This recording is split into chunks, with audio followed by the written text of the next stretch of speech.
Say it again, bro. All right, but what we are doing is we're talking about our nationality, our heritage, right? It's all right because it's a true thing for everybody. You understand that? You know, I know this. So I want to read something to you when I want to ask you a few questions, right? We're going to dig a little deeper because I can't let my brother slide off without thinking that weed is not a problem. I can't let you. I know you don't. Like, you know. But okay, give me first, 2 Peter 2:21. Right, I want to ask you some questions, bro. You my brother. We love you.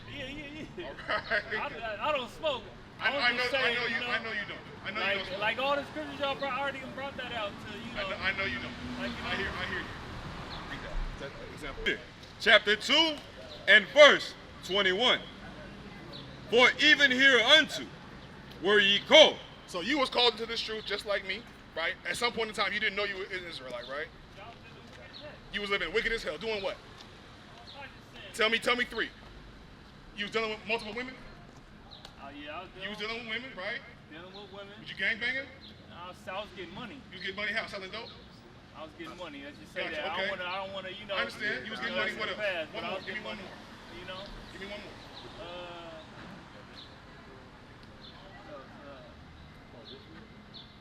A bunch of stuff. You let all that stuff go, right? Yeah. You smoked weed before? Yeah. You let it go, right? I used to drink. You used to drink. You probably drank. You let all them sins go because you realize you were an Israelite from the tribe of Judah. All praise to the Father. Read it again. 1 Peter chapter 2 and verse 21. For even hereunto were ye called. You got to realize how special you are. Just given the fact that you were called into this truth. That's a beautiful thing, bro. You see these people walking past, they're not going to get it. Read.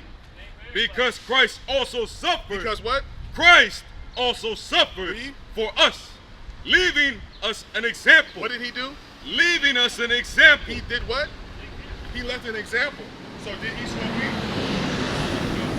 Did he deal with a bunch of women? Found that in the scriptures. So if we're learning from people who justify getting high by whatever means, right? They should be able to go into the Bible and justify who they following, because Christ gave us the example on how to live. I'm preparing you because I'm curious as to who you've been learning from, because I know based off what I understand, I'm never going to learn the Bible from somebody who gets high, and I'm not going to go into the Bible to search for things to justify my behavior of what I did before I learned I was an Israelite. Look at the rap music, Roy. It promotes murder. You don't listen to that, but just listen to what I'm saying. The murder amongst our people, the prostitution amongst our people, the whoredom, right? The drug use. These are all things that are purposefully pushed at us. So we can go into the Bible easy. Oh, murder, can't do that no more.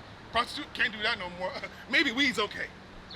It don't say specifically, thou shalt not smoke weed. It might be okay. But we know that, when you could give me Matthew 25:21.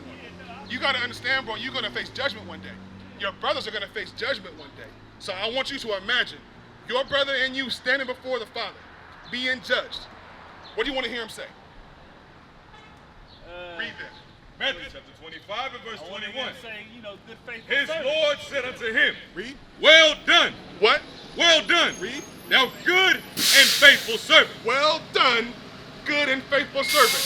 Now a man who's saying it's okay to get high, is that a good and faithful servant? Keep it open, bro. Is it? Yes or no? I know you don't smoke. I know you don't get high.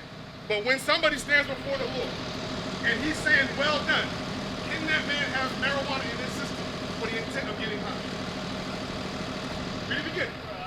His Lord said unto him, Well done, Read. thou good and faithful servant. Go ahead. Thou hast been faithful over a few things. I will make thee ruler over many things. I'll make you a ruler over many things. Now, when we look at rulership, would you trust a ruler? A ruler over our people, the 12 tribes of Israel. The 12 tribes of Israel who's not sober, who gets high. Would you trust that man to be a ruler over your people? To make good decisions out of the Bible with how we're supposed to operate. That's a yes or no question, bro. I'm not here to talk about another man. All right, let's talk about you. Psalm 1:1. We love you, bro. We love you, bro. Like, I want to get. We gonna just deal with you then. 1 John 4. Gotcha. Psalms chapter 1 and verse 1. Blessed is the man that walketh not in the counsel of the ungodly. It says, blessed when you're not walking in the counsel of ungodly. That's why I'm asking you about your people. Who you learning from? Because I don't trust their counsel. When I see a brother who knows he's an Israelite who put away the weed, let the women go, right? But when I see you, I see a man who's trying to justify his actions from men who he's learning from who are not godly.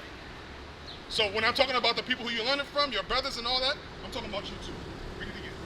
Blessed is the man that walketh not in the counsel of the ungodly. It says you're blessed when you don't walk in the counsel of the ungodly. That getting high is ungodly. Right. God never said, hey, brother, take this to alter your state of mind. I like that. Be like that, please. Do this. No, read. Nor standeth in the way of sinners. Nor stand in what? Nor standeth in the way of sinners. But you can't be standing in the way of the people who were doing the things that you did before you learned that you were an Israelite. You can't afford to do that, right? Give me 1 Corinthians 6, and we're going to read verse 13, I believe. Right? We can't afford to do that, bro. You have an opportunity to really show the Lord what it is that you're made of, right? Now, does that mean you got to put on a purple shirt and come do what we doing? I'm not saying you got to do that. All we doing is doing exactly what the Bible says, right? We understand the agenda against us. We understand the oppression that goes against us. So when we see our brothers justifying those things, we can't let that slide, bro. Read that.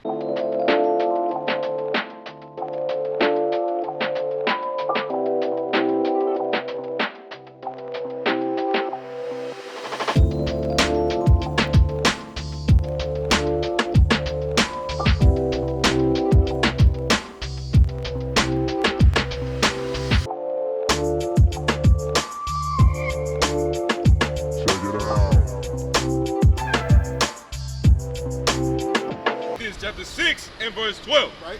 All things are lawful. All things are lawful. So you're right. It does not say thou shalt not whatever, right? Just as an example. I know you don't, but just further learning for you. Read.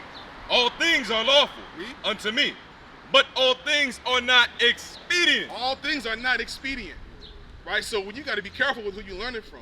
It says that all things are not expedient. So just because the Father don't say, nah, thou shalt not do this, it doesn't mean you're supposed to do it. It doesn't mean you cannot justify, just because it's not in the Torah and it don't say. So you understand what we're saying, bro? You cannot be learning from men who get high. Point blank, period. You cannot. How can you take a brother serious who knows he's an Israelite, who knows he's a Jew, knows the agenda against our people, but still wants to get high, using the scriptures to justify it? 636, right? You halfway right, bro. Welcome back, bro. Good to see you. My man. It's good to see you, brother. It's good to see you again, man. Read that. The book of Sirach, chapter 6 and verse 36. And if thou seest a man of understanding. When you see a man of understanding, there are people who know, there are people who I know more than, and there are people who know more than me. The same is true for all of us. Well, most of us. Read. Get thee betimes unto what? Get thee betimes unto him. Get thee betimes unto him. You know what that means? It means hurry the hell up and get behind that brother who knows more than you. Right? Read. And let thy foot wear the steps of his door. And what? And let thy foot wear the steps of his door. Let your foot wear out his doorstep. You're supposed to be knocking on the brother. Hey, what's this mean? Hey, what's that mean? When you find a man of understanding, you're supposed to learn from him. You cannot learn just by yourself. It don't work like that. The Bible don't say you could do that. I know you didn't say it. I'm just, in case you might have been thinking it. I'm letting you know. I didn't say that. That's why earlier I said there was always elders and mores and teachers to help guide and lead. You're right. Give me Zephaniah 2:1. Like I said, like my brothers, those are just my brothers. I got you, bro. That I live with. And I'm bringing it up because we asked the question of who are you with? Those are your brothers, but you might have a different understanding than them. We understand that. But now it's time for you to be around brothers who are going to help you grow. And I'm not saying you got to disown your brothers. I'm not saying that at all, but we're trying to rebuild our nation. Right. We don't come out to the street for vainglory. We come out to the street to wake up souls to come back to God so that we can rule the earth again. That's the whole reason why we out here. It's to wake you up, to let you know, brother, we live in foul. We breaking the laws of God, and you have more understanding than most. I'll give you that, bro. All praises to the Father. But now you got to start to grow more. And you only grow more by getting betimes men who know more than you. Read that. Zephaniah chapter 2 and verse 1. Gather yourselves together. Be alone. Gather yourselves together. At the house of my brothers. Gather yourselves together. Read.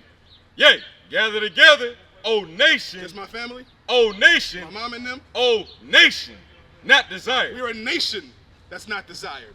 It's not just you by yourself. You belong to a mighty nation, but we have to be gathered together.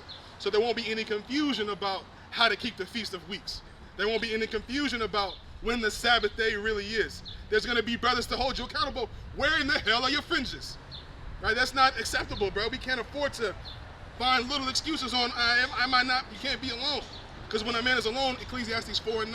When a man is alone, all he's going to do is lean on his own understanding. We can't afford to do that. And you got excellent understanding, bro. You are advanced. But there's things we got to purge out of you to make sure that you are right with the Father. So that when Judgment Day comes and everything in the Bible's read back to you, you're going to say, yeah, I did that. Yeah, I understood that. Read that. Ecclesiastes chapter 4 and verse 9. 2 are better than 1. 2 is better than 1. Why? Because they have a good reward for their labor. We have a good reward for our labor. You cannot put this work in by yourself. You need a teacher and a reader. Read. For if they fall. If they fall. If you make a mistake, which I know I will, I know you will. Read. The one will lift up his fellow. The what? The one will lift up his fellow. The one will lift up his fellow. But you cannot be lifted up if you by yourself. Who you with? Like I said, I got my brother, I got people I congregate with, you know? Oh, I didn't know you was part of a congregation. I mean, I'm not a part of no, like, camp or nothing, you know?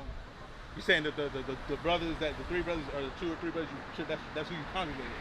Yeah, like, those are who I congregate with, like, on a regular. Gotcha. But, you know, I'm in contact. So when the Feast of Weeks came, what did you do?